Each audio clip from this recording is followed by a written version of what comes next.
What's a good setup for you? I'm primarily a trend follower, but I have 3 rules.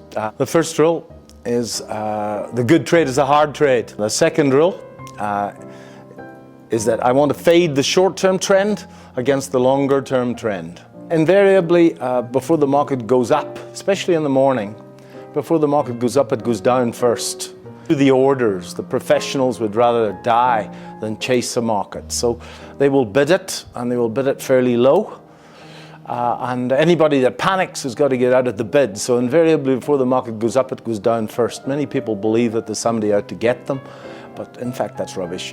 It's just professionals doing their job. And if you're Goldman Sachs, and you bid the market, and you control a considerable amount of liquidity in the market will go to the orders. The third rule is that I want to put my entries where the masses put their stops. Most people will put their stops at very predictable places. If you're an institutional trader, your job is to generate the liquidity to get into the position. You just can't press the button like us.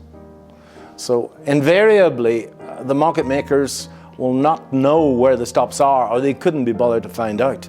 But they know that most people will put their stop a tick or two below the last low. And invariably, the market will go to where the obvious stops are over and over and over again. So